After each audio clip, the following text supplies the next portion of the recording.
A long time ago, in fact, almost a year ago, I posted a video talking about the question that everyone was asking at the time. Is it past or is it future? And I stand by what I said. This game will happen in the past. It's a Legends game and Legends happen in the past. The trailer looks futuristic because it's showing us a literal blueprint of what someone wants Lumiose City to become. And they want to turn Lumiose City into a place where there's harmony between people and Pokemon, which is what we already have in Pokemon X and Y. Also, it's important to remember that Paris, the inspiration for Lumiose City, 2 centuries ago looked very different from Hokkaido, the inspiration for Hisui/Sinnoh 2 centuries ago. So the fact that we have a big city with buildings and all that, it doesn't mean a thing. It is in the past, but what if it isn't? Well, hey, I'm not so ace trainer, and what could happen to make it not be in the past? Let's get into it. First of all, I think it's important for me to say one thing. If it does happen in the future, it will happen in the near future. I don't think Pokemon is ready for big time jumps just yet. Something like Black and White to Black 2 and White 2 or Kanto to Johto is a lot more likely for us to experience than us going 100 years forward. Still, I said not the past, I didn't really say future. Pokemon's lore or timeline is not really stable/well defined. That's why Pokemon Legends Arceus did what it did and could do what it did, just adding a whole bunch of stuff that we never knew about or even questioned ourselves about. In the end, it still makes sense, kinda like you liking, subscribing and even considering becoming a channel member. But that's why it is so easy to add something to what happened before. We don't know a lot and we kinda want to know more. But what if for whatever reason they did not want to do that cool thing again? Well, I think there's one way it could work, and it is not the future. Before I tell you what it is Pokemon Legends Z-A in the past, or are you wrong? Or future, or past or future? Let me know down below. So, if not the past and not the future, then all we have is the present.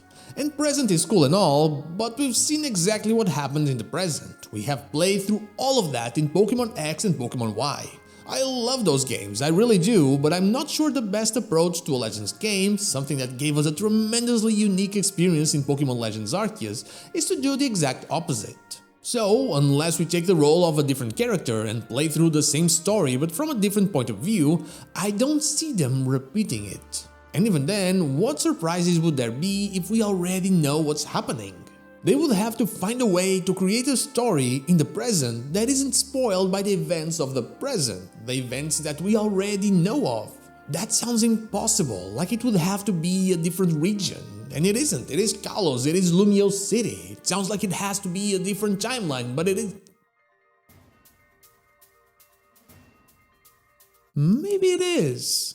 Pokemon and different timelines were always a thing, and it is undeniable that they've been kicking up the whole multiverse thing ever since we started with Gen 6. But Gen 5 already had it very clearly there.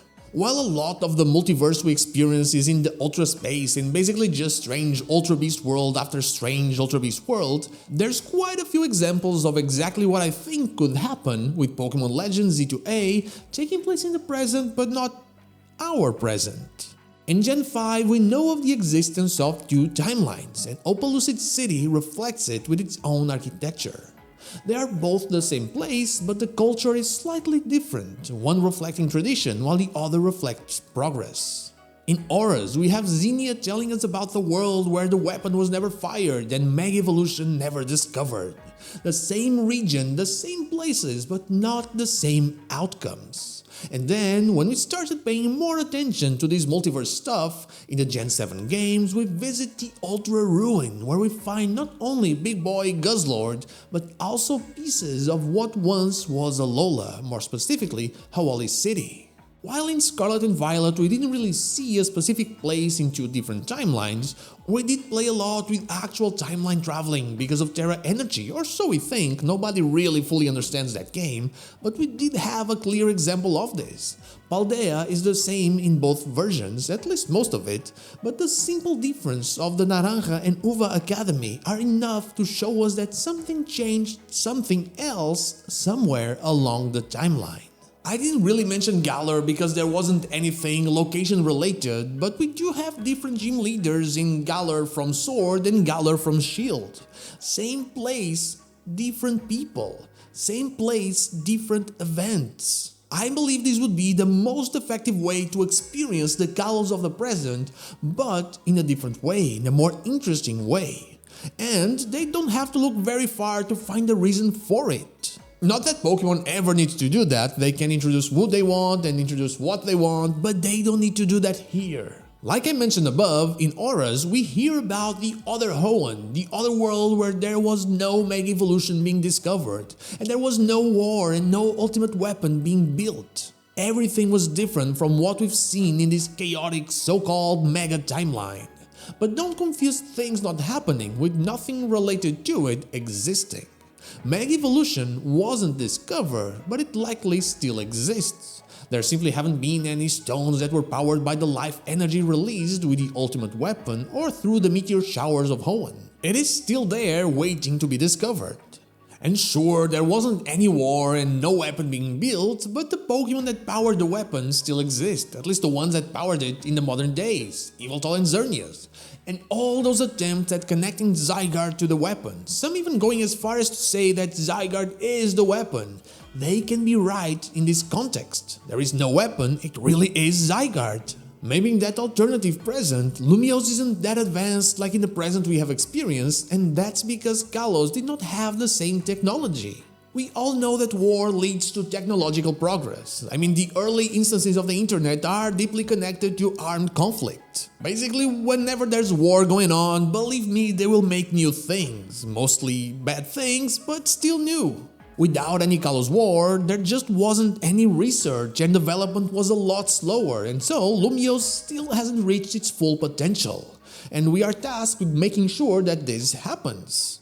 Maybe Lysander is still Lysander, but he's a cool guy that likes to roller skate. Sycamore plays his acoustic guitar somewhere near Ver Plaza, and Diantha believes that Pokemon don't belong in the city. Dexio and Sina are not heroes, nah, they're Diantha's grunts. Tierno hates dancing and Serena is a very confident trainer already. Shauna is super lazy and not energetic at all, and Trevor, someone that exists, hates traveling and would rather stay in Lumiose City forever. Same people, same place, but different outcomes. That's the only way I can see the game happening in the present and still keep us invested. The near future? Why? The big conflict has been resolved. What could even top a murderous weapon being fired? With the amount of hoops I had to jump in order to even feel satisfied, I'd rather just say it again. The game is in the past. But hey, that is all I have for you today. Thank you so much for watching, and I'll see you all on the next one.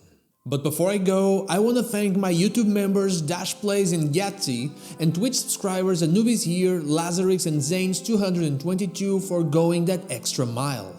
From the bottom of my heart, thank you all so much.